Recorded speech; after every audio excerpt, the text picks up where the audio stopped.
So hopefully when Willie come on, everything will be good to go. Should be straight out there. Should be straight out there.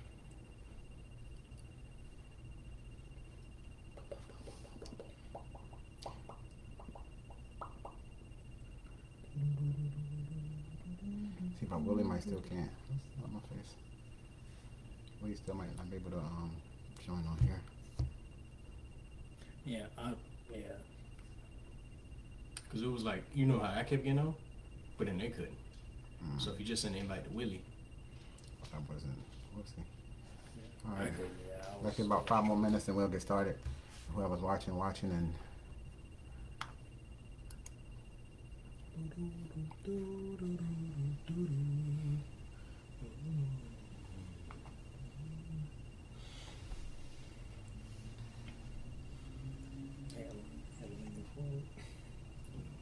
Yeah, because.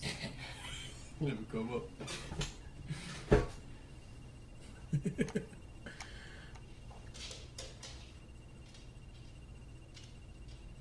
About the add button, that's what I don't know what's going on there.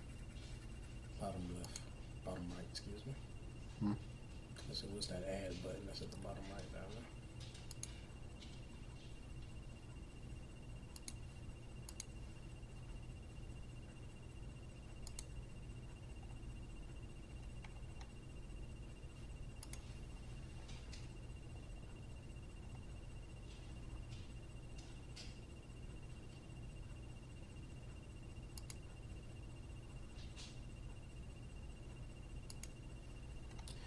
all right, so we're about to get started. You see that plus down there? The plus on the video camera? What's that? Never mind. That's what I tried to do earlier. Yeah, how'd you do it on the phone? How did you. Oh, never mind. He said do it on the phone.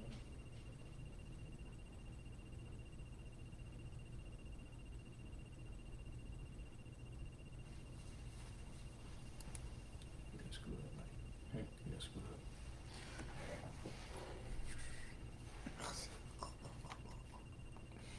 I might have to try to do an update later, but we'll get started. So I can't even see who. Hey, pull this up on your phone. I got it. Yeah. So we can see who watch. Can you see this? Oh, yeah, I got you.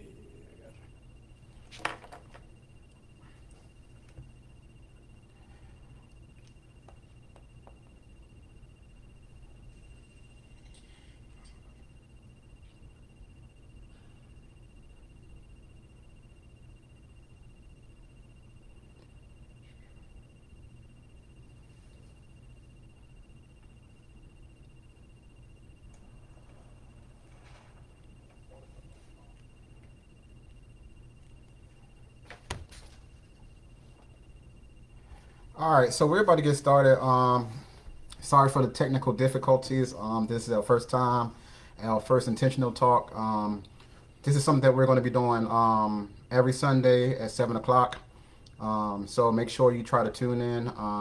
Every week is going to be something different, different topics, different themes, different guest speakers coming along. So right now what we're going to do is we're going to take about 10 minutes and get some introductions so that way you know who everyone is that's here speaking, and we'll start with Mr. Queen.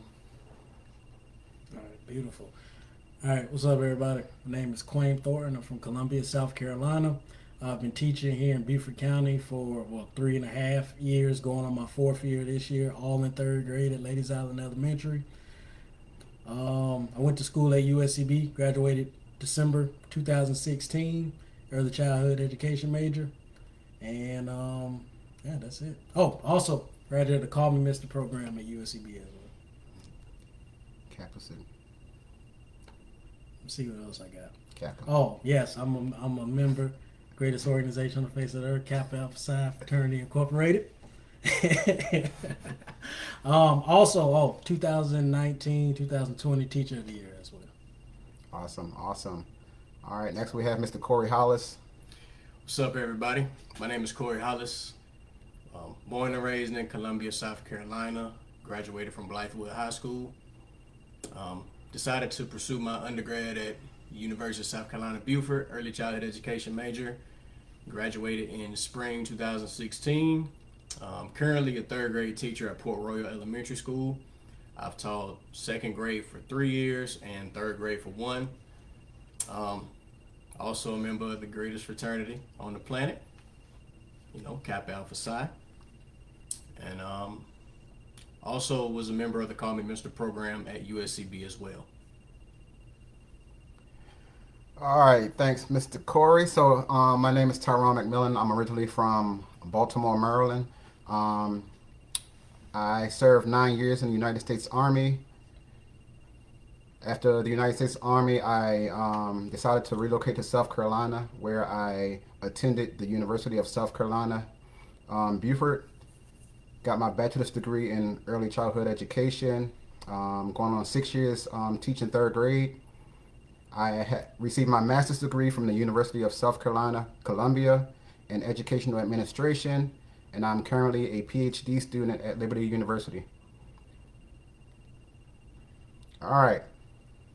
We're supposed to have one more member here, but I guess he had some technical difficulties.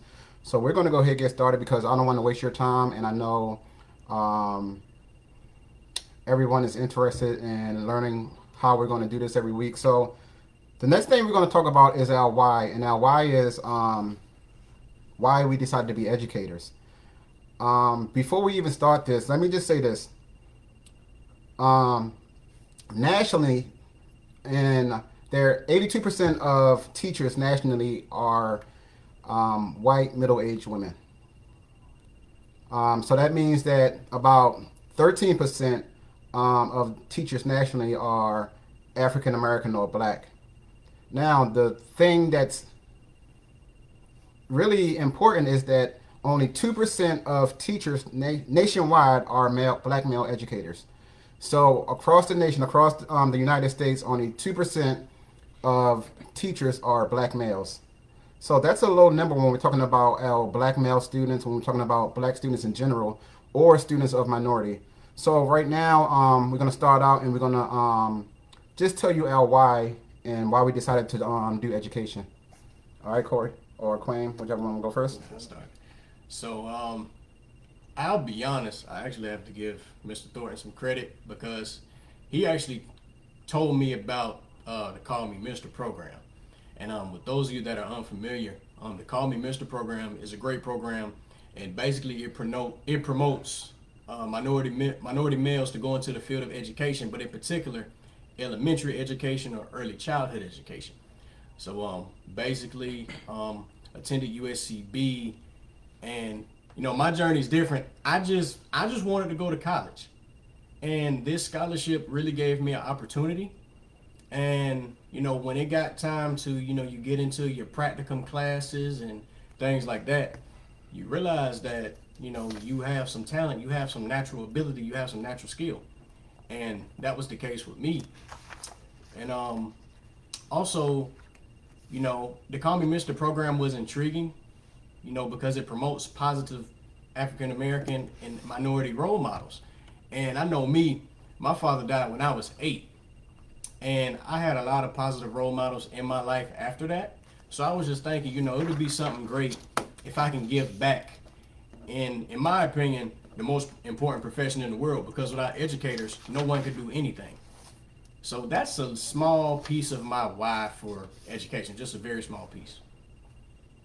All right, Mr. Quayne. All right. Call So, my why for education, and I didn't know honestly I was going to be an educator until my senior year in high school. I was planning on being an electrical engineer, and then one of my coaches, one of the few black male educators that I ever had, he actually got me into a program called Teacher Cadet, and it's like getting you started with the education field, and you're basically being a student teacher as a high school senior. So he got me involved with that, and I was never the individual who really loved school. I was good at school, and I understood how to get through, but I never really enjoyed school. So I could never see myself in the field of education until that senior year. So imagine senior year in high school, you planning on going to college. You already a lot of people already should know what field they want to go in. I just kind of took a leap of faith, and that's because he took a leap of faith on me. So he saw that potential in me before I ever could see it, before I ever could, because I honestly did not see myself being a teacher any time in my life. But he saw that potential in me, and that has kind of my why has evolved, but it's always been revolving around the same thing. I can me being able to get that potential out of my students who may not like school, or me being able to get the potential out of that kid who's kind of giving up on school, because a lot of times, honestly, a lot of kids have given up on school by the time they get to me. I teach third grade. Some of them have figured out, oh, I don't like school. I'm not good at this. I'm not good at that. They kind of get that mindset. So I always see it as I have a chance to kind of direct the path, because all greatest thing about kids, their minds are, you can mold them. You can mold them in any which direction. Now that can be a positive thing, that can be a negative thing. I always choose to make it to be a positive thing, so I can have that type of effect on the students and just being able to pull that true potential out of them. Awesome, awesome. Thank you, Mr. Queen. All right, so I have our fourth co-host, or whatever you want to call, Mr. Willie Terrell on the phone. So hopefully I'm gonna put him on speakerphone and you can hear him.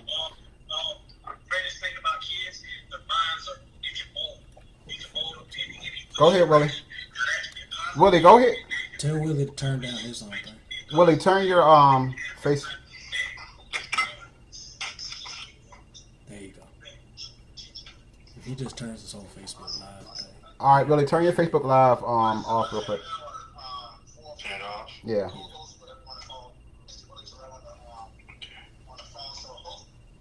All right, so Willie, I got you on speaker, and I'm sorry you can't be here, but I want you to tell everybody about yourself, introduce yourself, and I also want you to tell everyone your why and why you're teaching. All right, yeah, so my name is Willie Terrell. I'm a fourth grade educator. I teach at St. Helena Elementary School. I was born here on St. Helena, raised in Delaware, and then moved back here in my high school. I think I was my sophomore year of high school.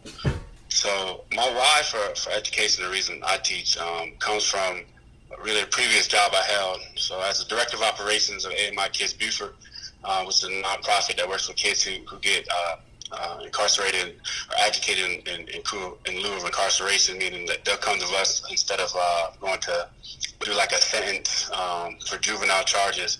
So in working in that program, you know, I developed a lot of relationships with really a lot of outstanding young men, mostly African American males, but otherwise as well. And it got to be a kind of heartbreaking, a daunting task to keep assuring these kids, these young men, that they would go home and find success. And often I found that, you know, it was a lie. I just couldn't guarantee them any success past, you know, the education or the skills or the credentials that they had. I mean, it's one thing to be successful in a program, but then when you go home, it's real life. And if you don't have a certain amount of skills, or if you don't have some kind of equitable tool, then your choices are limited. And with peer pressure, you often make the wrong choice. And I found myself just wanting to really be able to fulfill that promise when I left a kid, to fulfill that promise that he would be okay. I knew that the most important dynamic factor of risk would be education. I made a decision that I wanted to go back and reach kids, you know, so they never have to see a program like AMI, or they never have to, you know, worry about those things. If I can go back and, like Quayne said, reach them early and change them and mold their mind and set them on a path for greatness, then you know, I can say with good faith, you're going to be okay. And so that's why I teach, really, to save lives. Awesome. Thank you, Mr. Terrell. All right, so for myself, my why is because, like I said, I served 9 years in the Army, and my why in education became later in life. And it was something that I didn't ever think that I would be doing, teaching third graders, now probably teaching first grade next year. So my why is because I grew up in poverty. And the sad part is, I didn't know that I was living in poverty because in my neighborhood, everyone lived the same way. So when everyone around you live the same way, you think that a lot of these things are normal in life. So what really struck me is when I became a correctional officer, and I noticed for myself that I saw a lot of teenagers, 13 years old, between 13 and 16 years old, coming into the facility because they didn't have any role models. They didn't have any mentors in their communities. They didn't have any father figures. And, one thing about me, my father was locked up from the time I was 1 years old till I was almost 14, 15 years old. This is not something that I tell everyone, but um, I tell my students this because a lot of them can relate to that situation. A lot of them have fathers that's in jail. A lot of them have uncles that's locked up. So I try to tell my story in the classroom because I want my students to understand that we are all human. And it's not seldom that they really see black male educators in the classroom. So it's important for them to know that we're not perfect. So my why is because I was them. That's my why. And I think it's very important that they see students. I mean, that they see teachers and administrators that resembles them, that looks like them, that have the same skin color. So that was my why in becoming an educator, and I just feel that like as black male educators, we can make a more positive impact, especially when it comes to minority students. So with that being said, we're going to move on to our next segment, and we're going to talk about implicit biases. All right. So implicit biases refers to the attitudes or stereotypes that affect our understanding, actions, and decisions in an unconscious manner. So I'm gonna ask my members here, why do you think it is so hard for white people to talk openly about racism, and where do their implicit biases come from? So anyone that want to start out? I can start off, I guess. All right. All right. So I think it's so hard, and I feel like this topic has definitely come up a lot with kind of feeling uncomfortable with it. And sometimes you can almost feel like if you say the wrong thing, I'm sure some of you have heard like being canceled or something like that. Like if you say the wrong thing, if you even remotely tip that line of insensitive, everybody's going to see you as what? As racist. And then just that word being thrown on you, you can feel like you're going to lose a lot. So I think in a way it's part that some folks just don't know how to express it, or maybe they really want to say something and they're just not sure exactly how to say it because they might be seen as somebody who is racist. On the other end, I think that it could also be that maybe it could be those biases or those kind of prejudices they might already have, whether they know it or they don't know it. It could be a subconscious kind of thing. You're doing something you don't even know that you're doing it, but it's happening anyway. So these prejudices that they already have, that they don't know they have, but I bet you if you said it out like, well, I think that they might be like, no, no, no, no, no, no, no, no, I don't think this or I don't think that, but deep inside, it's kind of a thing that's already been ingrained that you're doing that you don't even know. So Awesome. Corey? Piggyback on what he said. I think a lot of it just comes from being uncomfortable, but also uncertain as to what to say, how to say it, but also have somebody that they can talk to it with. Because when you talk about an issue like racism, whoever's listening, you have to listen. You can't always jump down their throat. And a lot of times, white people, they just may not fully understand. So they may try to seek to understand, but then kind of what Mr. Thornton said, if they say it the wrong way, now they're canceled. Now they're going to be called racist. But also, when I think back even further, as a kid, our brain is conditioned. And as we learn random new things, our brain, it keeps growing, it keeps growing, it keeps growing. So some people, they have biases since they were a kid and were naturally taught certain things. So some things they might not think, it might not seem racist, or it might not seem derogatory in any way, it really may be. And they may not always see it because it's been conditioned in their brain. So therefore, when you get to be an adult, sometimes it's harder to kind of backtrack and think back to, okay, Yes. what's really, like, what is really the issue? Kind of like with a lot of things going on now, you know, like what's really the issue? And some do seek to understand, some choose not to, you know, but in order for things to get better, they also have to try to seek to understand. And we also have to educate them on certain things as well. All right, Mr. Terrell, what do you got? You gonna respond to that?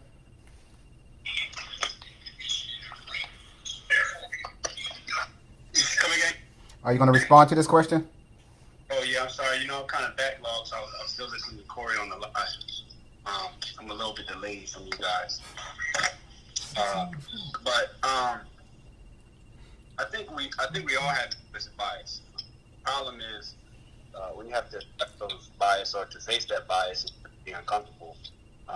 In terms of education, the biggest hurdle is you have to admit that you're wrong. And that kind of becomes like a crack, in the crevice. If you start to, kind of really admit to these implicit biases, and that causes you to question a lot of other things, and which can cause a lot of change. That tends to be uncomfortable, especially for people in power or for people trying to maintain a certain system. So, I think are natural, but when the youth are infected, and when it starts to when it causes harm, then we have to call it for what it is and address it and correct it. Awesome. So I want to add something to that, but I also want to add that we have to talk about white privilege. And when we talk about white privilege, these are some of the reasons why I believe that create some of these biases. And I know a lot of white people is going to say, well, it's not my fault that I was born white when we talk about white privilege. But you benefit from white privilege. So therefore, we have to talk about white privilege because you have been benefiting from white privilege for over 400 years. So when we talk about biases, we think about things that we see on the news, things that we see in TV, things that we hear on the radio. So when we talk about these implicit biases, these are things that are ingrained in your foundation from the time you were born. Think about it like this: if you are a white person and have never been to a black neighborhood, how can you be judgmental of a black person? The reason why you're judgmental is because you're only basing your biases on things that you have heard on the news, especially the media. Let's talk about black on black crime. And I always tell people this: there is no such thing as black on black crime. You kill where you live. We don't hear about white on white crime. We don't hear about Asian on Asian crime. We don't hear about Hispanic on Hispanic crime. But the media is going to constantly say that there's black on black crime because it instills fear in white people. Think about all of these. We talk about systemic racism. Think about how we talk about redlining. Redlining is what caused the ghettos and the projects, because white people feared that if black people moved in their neighborhoods, then it would decrease the value of their property. So when we talk about biases, these biases are something that will be hard to get rid of. Anybody want to add anything else? Yeah. Go ahead. Yeah, and I think one thing that you touched on was addressed. I think what goes overlooked is how these biases start to mirror and reflect. And I'm really talking about impact the kids. A lot of kids that begin to accept this poison really see themselves like intellectually superior. And when you do that to a kid, you kind of peeking into his future. He actually starts to embody, and like Quinn said, kids can be molded. So this is really dangerous, boys, because it's not like these kids can certainly grow up sometimes and just forget about it. Sometimes this becomes a generational curse where you're actually changing the social structure of communities based on biases that kids are picking up in school, feeling smart, like they can't compete in certain ways, and we really got to look at how these are not just. It's not just a matter of perspective. I mean, you're really changing the cultural fact of communities. Awesome. All right. So what I really want to add to that too, when we talk about why white people are so why it's so hard for them to talk openly about racism, and one of the viewers asked the question, how do you uncondition yourself when you grew up a certain way and with certain beliefs? I think it's so hard to, when you talk about racism and you're talking about, a lot of people will say that they're not racist, and you have to think about it. You're when you are telling somebody that they're racist, you're making them go against everything that they believed in growing up. You're making them question their beliefs, their values, and their morals. So this is why it's so hard for most white people to talk openly about racism, because it they are comfortable where they're at, and as long as they are comfortable, they don't have to talk about racism, or it doesn't affect them. So you got to think about, like, if when we talk about, like, when white people say, "Well, I don't see color," what does that mean? Like, if you don't see color, you don't see me. If you don't see color, you don't see my struggles. And so they're comfortable with not seeing those struggles. They're comfortable with not having to go through all of the obstacles that we have to go through as black people. So that's why it's hard for most white people to talk openly about racism, and a lot of them don't understand it. Think about 82% of white women that's teaching our kids. And I'm not just talking about black kids. I'm just talking about all of our students, our youth, but particularly our black kids.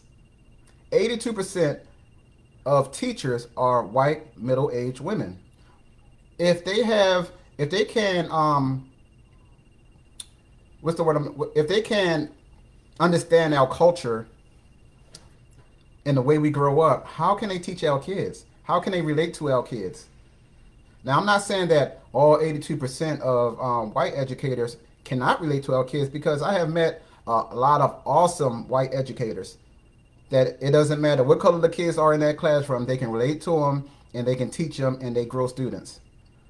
But if you're not trying to understand their culture, then you're doing a disservice because you can't really relate to them. I will say I'm always thinking about, me personally, I'm always thinking about, all right, how do we start to fix something? I'm a fix kind of person. Like, what are the steps that we need to take to kind of build men make sure that, because at the end of the day, a black male educator is not going to be in every single class. It's just not going to happen. Beaufort County, what we got, four. There's lots of classes, so it's all right. What do we do to make sure that, okay, somebody who's willing to learn, now it's still going to take somebody who's willing to learn and be able to recondition and want to recondition your mind, not just say, oh, you know what, yeah, I want to make sure that I understand. No, you have to want to, deep inside, to recondition your brain so that we can start making some type of ground and start gaining some type of ground. So I think that we have to be able to have these uncomfortable talks. You have to truly want to have these type of talks, like the talks we're having. It's going to make you uncomfortable. That's being uncomfortable is the only way that we're going to be able to make any type of stride. So I do think with the reconditioning your brain, I think it's honestly, it's a deep down, it's a you thing. You have to want to do it, because if you like you said, like, you just kind of bypass it because you say, well, That's an I'm effect. not racist. It's not affecting me. if it's not happening, and I can even say on the other side of the stick to say play devil's advocate, because even with some black individuals, if it's not affecting them, they might still not even worry about it. True. If you're wealthy and you got all the why do I care? It's not bothering me. When I get stopped, I'm not tripping. I'm good. So I think it's definitely still on both sides that you have to want to have that recondition happen. Yeah, I agree. It's really a want, and I think about myself in college. I purposefully would go and try to just talk to people that wasn't black, just so I could try to understand them, try to understand their culture, to learn why they do things the way that they do. Why do they think the way that they think? And in my opinion, it really helped me become a better educator, because all of my students are not black. So I taught myself, okay, I have to learn other people. So in return, other people have to be willing to learn us and not be fearful to talk. Everybody's not going to come up and speak to you. Maybe you need to go out and speak to them. People aren't going to give you a handout. Sometimes you have to go make it happen for yourself. You have to know that you really want to learn. As educators, we're lifelong learners. As people, we are lifelong learners. And if you don't want to learn, I think that is a problem. You should always want to learn and take in knowledge. You might not always agree, but it is a great thing to hear other people's perspectives. Just to understand one person a little bit more. That is very important. And I think that's one thing that's a problem with this country. We don't even take the time to even attempt to learn one person. We're so quick to judge, or we're so quick to think back to how we were conditioned and just make an immediate decision instead of getting to know the true meaning or what really happened behind the situation and why things just may be that the way they are for this individual or for these group of kids. Why might this kid do this in your classroom but may not do it in mine? Did you build a relationship? How deep did you go to try to understand that kid? So, we can talk about this for hours, but you have to be willing to understand, and you have to put forth the effort. It's all up to you. It's nobody but you. Awesome. Will you have anything before we move on? Go ahead, Coach. Nah, I just wanted to comment off of Corey. He just said it best, man. If you don't want to learn, that's a problem. We can't be that arrogant where we have no desire, no room left, for us to grow. That's an all day, everyday process. Until you die, you should be growing and getting better. And I think that's just what it is. You gotta grow. You gotta be willing to learn. Awesome. Hey, I definitely agree with all three of you. Like, we definitely have to be willing to learn. And like Corey said, we are lifelong learners. Not only as educators in life, you should be willing to learn. You should be willing to, like I always tell myself, like, I want to be better tomorrow than I was today. And that means in order to do that, I have to be willing to grow. I have to be willing to learn from other people.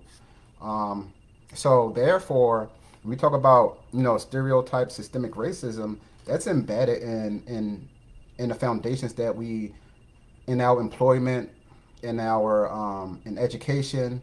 Systemic racism has been around for a very long time, and it's very hard to get people to change that because it's working. And what I mean by it's working is we're holding black people back. That's what I mean by it's working. The system is working for the people that it's meant to work for. It's not meant to work for us, and this is why we have to work twice as hard. And like I tell my own kids, not only my students in the classroom, but especially my son who's 15, as a black male, we got to work 2 and 3 times harder than everybody else to get to advance in our careers. So it's just about educating yourself and not just accepting everything that we hear or everything that's in a textbook. And we can go on and talk about curriculums and all that. That's for another day, maybe. That's another day. That's another day, another topic. Long day. So we're gonna move on. So I want to. I'm reading a statement that Mr. Tyrone mentioned. It said maybe they can't relate, but at least be sensitive to the differences that exist in our cultures without being judgmental, and that's fact. Yeah. You know what I'm saying? Like they don't. That's a good purpose, but they don't have to be able to relate. But as long as they're open to the differences that exist, if they're not willing, as white people, if you're not willing to accept that there are injustices in our communities, then you're not going to learn. And we have somebody, another Dr. Campbell, 2 words: growth mindset. Yep. Yep. If you're not willing, growth mindset is a huge thing in life. You got to be willing to change your mindset. So I want to go on to our next segment. If nobody have anything else to add, everybody good? Yeah. Let's move forward. All right, so we're gonna move forward. This is our what we call our Q&A session from our followers and viewers. So every week for the last 15 minutes of our segment, we're going to answer questions based on questions from our followers and our viewers. So today's we have three questions from one of our viewers. So the first question from Michelle: at what age should you begin having conversations with your children about the topic of racial justice, and what resources would you recommend to help parents with this topic?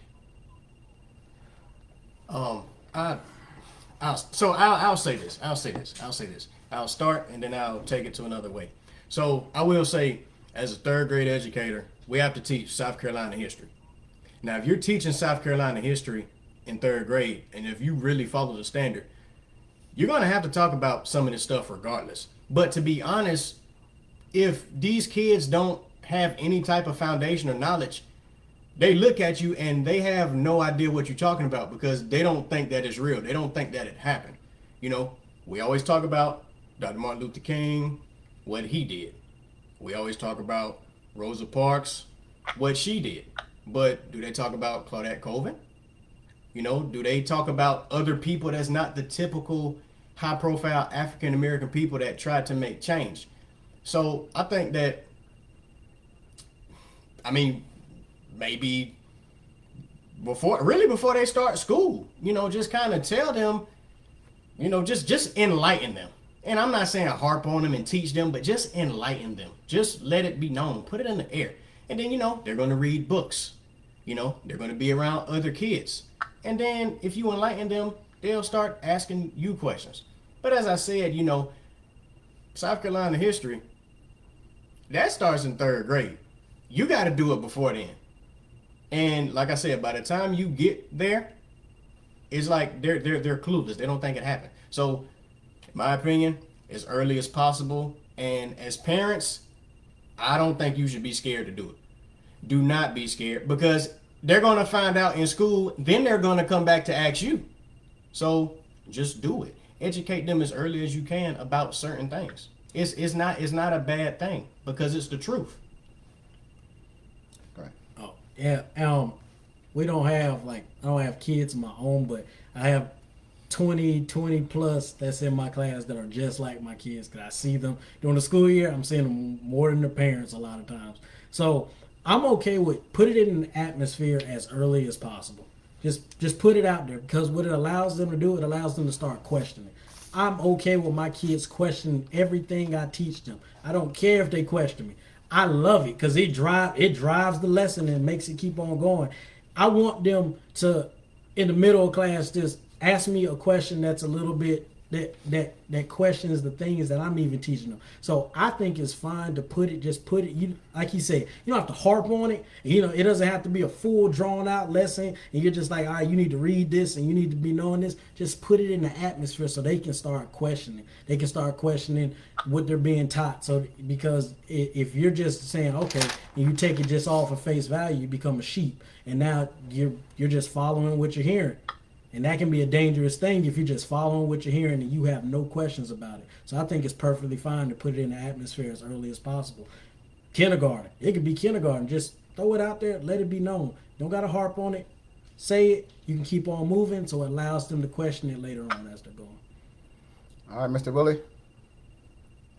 Yeah, I'm with the group on this one, but I think I shy away from trying to overteach anything to kids. I think often as adults, we forget that the kids have a whole bunch of questions themselves.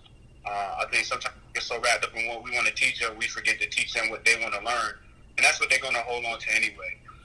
So I'm big on inquiry. I'm big on just exposing kids to a lot of crazy facts and a lot of crazy things, and also some just true accounts. I mean, I start every year off in my class talking about Masa Gupta.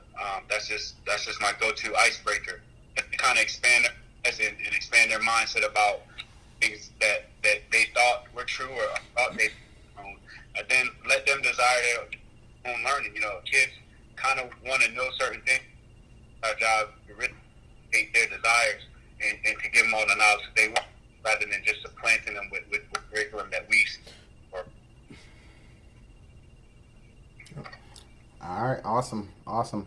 So my perspective on this is that you should be able to as early as possible talking about racial injustice, especially with your black kids, and with any kids, with your children. I definitely agree with my with the crew right here, but is to me it's important. And think about like the George Floyd situation, and what that bring out is emotions when you're talking to your kids about racial injustices, or when we're talking about why did this happen to George Floyd. So when you're talking to your kids, I think you really need to be mindful, and you need to allow them to be angry. Because if you allow them to be angry, then don't be mad at them if they're angry, because these are emotions, and we know that emotions are what they come and go, right? So let them be angry. Let them get all of their emotions out. Let them get their feelings out. Because I think that as kids, they're smarter than you think. Kids are smarter than you think. Yeah. And with everything that's going on in the world, we have to start telling the truth with our kids, because they're going to see it one way or the other. They're going to see all of the racism. They're going to see the injustices. They're going to be treated differently than other kids. When even in school, when we have like little black kids that say, "Why did I get suspended?" and little Johnny did the same thing. When we're talking about those discipline disparities, that especially with black kids, they are disciplined twice, for the same infractions as white kids. So they want to know why they're being treated differently. So to me, Michelle, I think that, as early as possible that, you talk to your kids, and let's talk about tolerance. You have to, if you don't talk to them about racism, they don't build up the tolerance for it. And I'm going to read something that I wrote down. It says, research shows that not talking to black children about racism and what they might witness or experience can actually lead to more distress later due to the shock of unexpected exposure. So if we don't expose our kids to these talks or the things that's going on in the community, then it's going to lead to that anger. It's going to lead to them going out there and doing something because they're angry and they don't understand what's going on. So to answer that question, Michelle, like I said, talk to your kids as early as possible. Oh, one good video that I think, and I wrote it down, this is something that I show my own kids. Please watch Jane Elliott's The Brown Eye and Blue Eyed Experiment. That is an awesome video to watch with your kids. I'm going to say it again, Jane Elliott's Brown Eyed, Blue Eyed Experiment. Now, if you have smaller kids, that's you can watch that with them. She actually had 2 experiments. She did one with, I believe they were maybe 3rd graders, and then she did one with college students. I would check out both of those. They're both awesome videos. And if you don't know about Jane Elliott, go ahead and do some research on her. Another resource is a website called children'salliance.org. That's a website where it teaches you how to talk to your kids and have those conversations at their age appropriate level, because you don't want to go too in depth when you're talking to a 5-6 year old. You don't want to scare them. or you don't want them to be like afraid of police and afraid of cops. All right, so the next, this is a statement from Michelle, and this one touched me. So I want this one really touched me, and made a little tear come to my eye really, because so it says, my child said the other day, if George Floyd was doing something bad, then why is everyone so upset that he got in trouble for it? Of course, we explained that his death is causing the outrage, but how do we better explain the difference and ensure our children don't lose trust in the police? Camp, Go ahead. yeah, hear me? Yes. Yeah. Yeah. So just to touch on that, and I kind of want to touch on the last point you made, um, and that's that you have to be very intentional on how we have these conversations about race with children. Um, and what you want to shy away from is inadvertently making this child feel as if they're responsible for the opinions or the biases in which they're faced. And I think that that's the toughest part of these conversations. How do you prepare the children to understand what they're gonna have to overcome without making them feel kind of despaired, or kind of internalizing them as their black skin as the problem, which is not, and even with, like you mentioned about referrals, sometimes you gotta even have a conversation with a kid, letting them know without hesitation that you probably wouldn't have got this referral if you was white, but because you're black, and because the rules are slated against you, because it is unfair the way they're going to treat you, you might have to even move more cautiously. You know what I'm saying? And that's just how you have to broach these situations. But at the same time, you got to protect these kids, and you don't want to put in them a seed of despair, or of doubt, or to feel like that it's their fault that they're being mistreated. You got to let them know who's the victim, and who is the aggressor in these situations. True that. So did you want to add anything else about the statement, or that was it? I mean, no, that was it. I mean, that's scary. Like, you know what I'm saying? It bothers me having kids. It's a scary time, and I don't know who has all the right answers, but I know it's going to take some open and predictions. Because who said that George Floyd was doing anything with? And this is the problem. We have no evidence of that he was doing anything wrong other than making a purchase. Nobody said he had a counterfeit machine that he was making the bills with. He just happened to be passing a counterfeit dollar, and that's it. That's not a crime of death. So the whole narrative growing up when it comes to black members of the community was there was something wrong.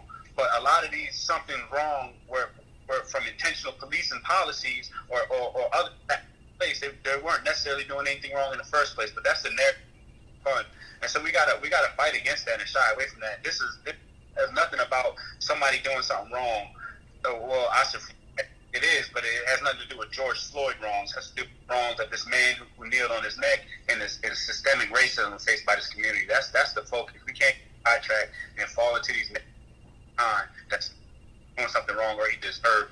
You know what I'm saying? He deserved it in some sort of way, and that foolishness has. Awesome. I'm going in and out. Yeah. All right. Appreciate you, Willie. All right. So my add to that is that everybody always want to bring up the past when it comes to a black person being killed. Oh, when he was 5 years old, he got suspended from kindergarten.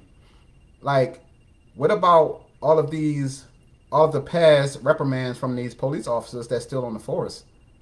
And when we're talking about, it's said that a child noticed that, or thinks that, I'm not going to say that he think that it's okay, but we have to understand, we have to teach them that, to me, when people talk about George Floyd's past, then you're not focused on the message anymore.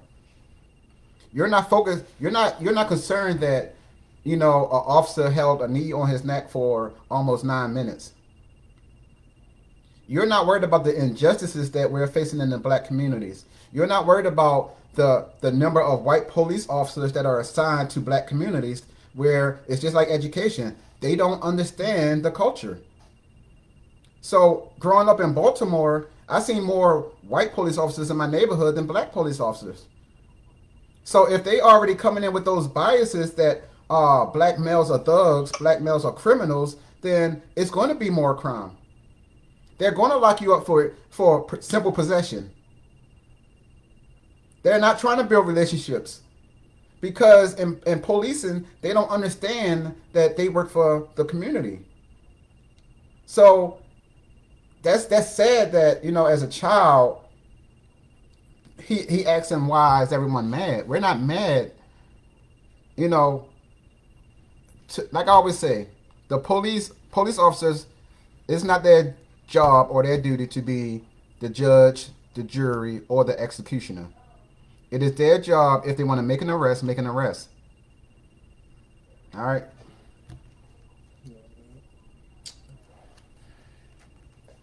Well, I'm thinking back to what Tyron said about the cops in the neighborhood.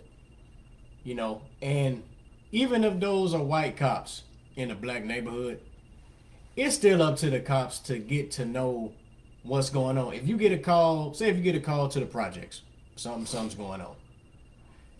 With these predetermined condition biases, 9 times out of 10, their mindset is already going to say, all right, he might be aggressive. He might do this, might do that. I've seen so many videos, especially on Instagram lately, black people, they get questioned by the police. And it'll be like one black guy, 5 white cops, and one of the cops got his hand on his gun. Why? I mean, that absolutely makes no sense. Why are you so fearful that you have your hand on your gun automatically? Why can't you just simply have a conversation? If you patrol, say if you're a cop and you have to patrol a certain neighborhood, why can't you try to build relationships with the people in that neighborhood? Get to know them, then they can get to know you. But, I think for like teaching a child about this, I think it is difficult. But kind of like what Tyron said, it's okay to show your emotions and then let your kids show their emotions because it's okay to show emotions.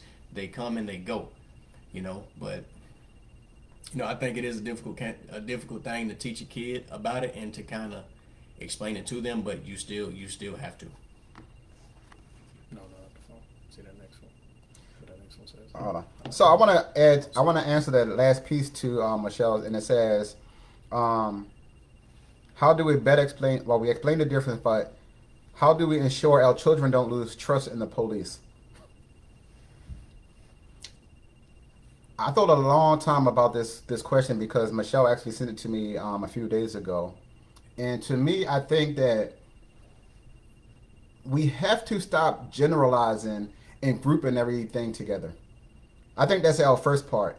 When we generalize and we say all cops are this or all cops are that, just like we don't like it when we say that all black people. We have to start holding each and every cop accountable for his or her action. Now, true indeed, they all belong to a department, and we can't say that the whole department is bad, or we can't say that all cops are bad because one officer that did something wrong. So, in order to that they don't lose trust in police officers, we have to make sure that we don't generalize and we don't talk bad about all police officers, because I know for like black kids, some black kids just don't like cops at all because they fear them. And that's something that like if I'm riding down the street, like for black people, we riding down the street, we get stopped by the cops. We already fear death. We already think something bad's going to happen. So we just have to be mindful when we talk about cops and we talk about police officers. We have to show them that there are good police officers. I know that in the schools we have SROs or school resource officers. This is a good time for those SROs to come into the classrooms to build relationships with the kids, so that way when they get outside the school, they know that oh, I remember this officer from school and she was very nice, or did her job professionally. So just making sure that they build relationships and try to close those gaps within the police and law enforcement officials and then the community. I would definitely piggyback off of that and fully on agree.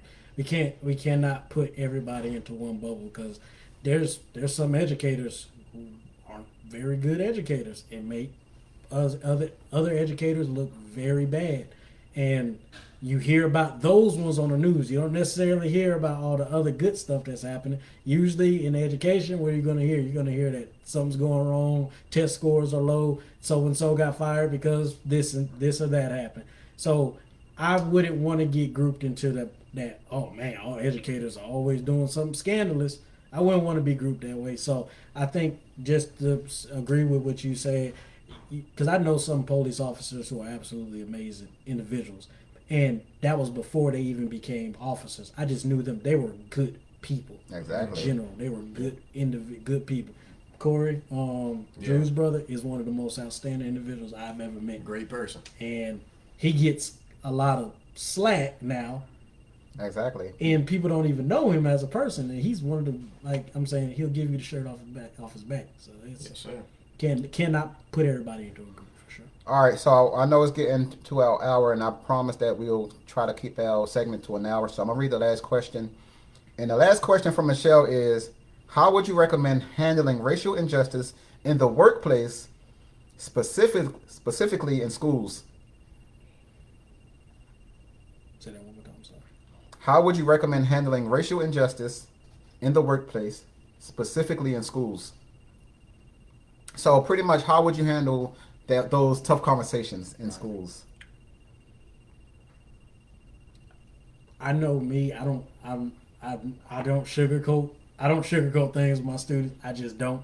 I can't. I don't necessarily have a sugarcoating bone in my body. So you know, as an educator, how kind of far you can go without crossing the line to where it's not something just like it makes it like weird, and you know that it's going to be trouble attached to it.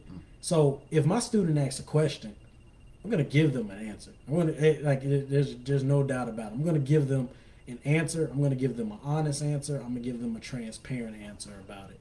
Not swaying their mind, but letting them know that okay, these are the facts about it, and then you go about it as you want to, as they allowing them to critique it in their own mind in a way. So it can be murky water, but I don't think that you just cover it up and just say we're busy right now, don't ask me that right now, or something along those lines. I think you do still have to answer it, but it is a fine line that I think that you have to walk. All right, but I want to take it a step further, and I don't even want to talk about a student's perspective. I want to talk about these conversations with teachers and administrators. Oh, I thought you was talking about students. That's fine. That's fine. I like it. Okay, I see what you. Okay. But I want to talk about let's take it a step further. Let's talk about how do we have these, how do we handle these racial injustices or systemic racism in schools when it comes to having conversations with teachers and administrators. I think that your administration and whoever, I mean, even a step further, I mean, people, kind of like what we talked about earlier, people just have to be willing to talk and have conversations and just to kind of understand the other side of the spectrum. If you think about it, just as far as education in general, pick up a history book. There's a lot of things missing. A whole lot of things missing. So I feel like for a lot of teachers that are not black, a lot of things may be missing as far as the ability to just understand and want to talk about it. Because like we talked about earlier, if we had if we sat down at our schools or any school and had talk with people that are not our color, the minute one of them may ask a question or they really may try to understand, but they don't word it right, I will almost guarantee you someone in that room might say they're racist. It shouldn't have to be that way, because at the end of the day, if they're willing to talk about it and if they're trying to be open and if they're trying to learn, you can't shoot them down if they just automatically say something that might not be worded correctly. Maybe they don't know how to word it, but you can't just necessarily jump down their throat. And I think that's one reason why these educators are fearful, because sometimes we jump down people's throats. So I feel like it's both sides of the spectrum. It's not just a white thing, it's also a black thing too. We have to give them a chance to be heard. They need to give us a chance to be heard. And I think it's a little bit of both sides. And in the workplace, you should be building relationships. You should be building a positive community. And if you have diversity in your workplace, you need to get to know people and what they are. Get to know them outside of work if you can. I feel like the more you know people, the more comfortable you are. Therefore, the more able you are to talk about serious stuff like this, because you have built a relationship with them. A lot of people aren't going to want to talk about this stuff with people they don't really know. That's true. You got to think about that. Because when you're comfortable with somebody, you're much more willing to open up to them. Much more willing. I think that, and we can go back and talk about, like, and I was going to say the same thing that Tyrone just said on, not me, another Tyrone. The tough conversations have the most lasting impact, and I think we have to be willing to have those tough conversations, but at the same time we have to be willing to be open. And I think it starts with the culture and the climate of the school, and that starts with the administration, and it also starts with being transparent and within the building. But I think it goes back to, like they both said, it's about relationships. It's about being willing to be open and debate and argue your point of views without being angry or over emotional, or taking everything harshly. So I think it's just about having those tough conversations when we're talking about those injustices and systemic racism. You just got to be willing to learn. People tend to take, like, when you're challenging views, people tend to take it automatic, like you're just attacking them. Like, I'm going automatically for you. What you just said is completely wrong. You don't know what you're talking about, and you can't take it personal. You can't take it automatically to heart. If you truly want to learn and you truly want to make strides in the right direction, you just cannot take it. You can't take it to heart all the time. Just have videos. All right, Willie, you want to add anything before, because we're gonna go ahead, close it out in a few minutes. Yeah, I mean, I agree with Corey to some extent, and I might differ in just a bit with the approach. And the only reason I say that is, I think in this climate, we have to be prepared to fight and defend these kids. And we all been in staff meetings, and we all had to deal with our counterparts. And sometimes, and even in school, many times, I had to deal with willful ignorance, and that's a different thing. That's a whole different beast when you're willfully ignorant and you really make a mockery or light of social problems and hardships that students who look like me have to face. And sometimes you got to be willing to be not liked in your building. You have to be willing to be uncomfortable with the staff or the principal or the administration or whatever, and you got to take a stand. And if that means that sometimes that we won't have that bubbly relationship, then fine and dandy. But at some point, I have to draw a line where I can't play nice with you when it comes to problems that are affecting my kids, and especially when I see that you willfully are ignorant to it or unbothered, or just choose not to accept it or not to deal with it. And at those times, then sometimes you just have to be okay with not being okay.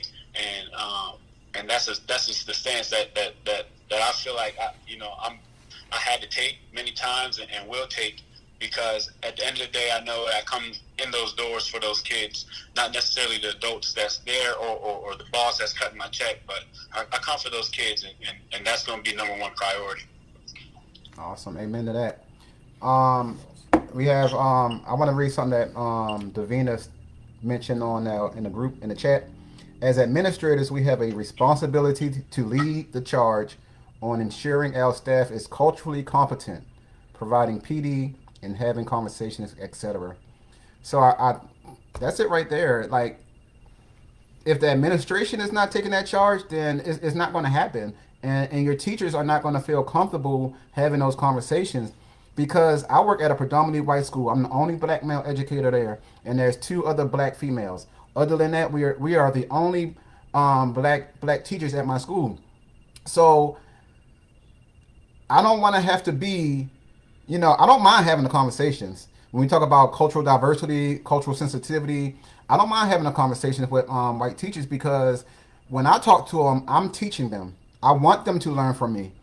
I want them to be open enough to have those conversations with me. But I'm not the administrator. So to me, the administrator is able to reach the whole staff, the whole school.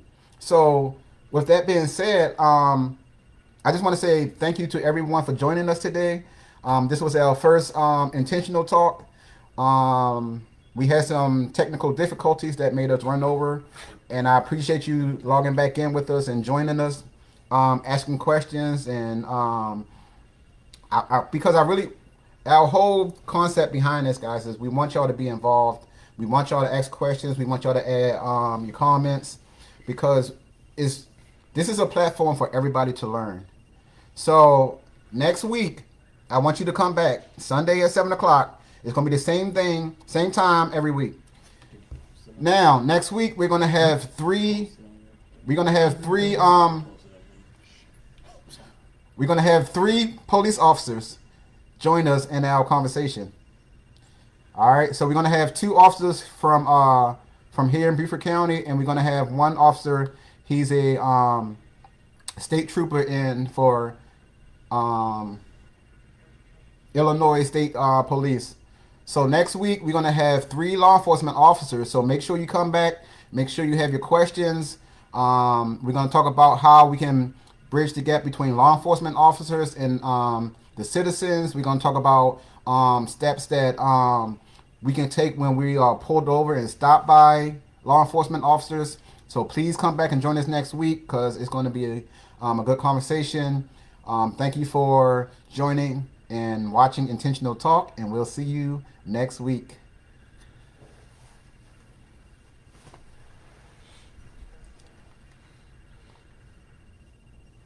Yeah, I posted it. I know Y'all close. I don't be on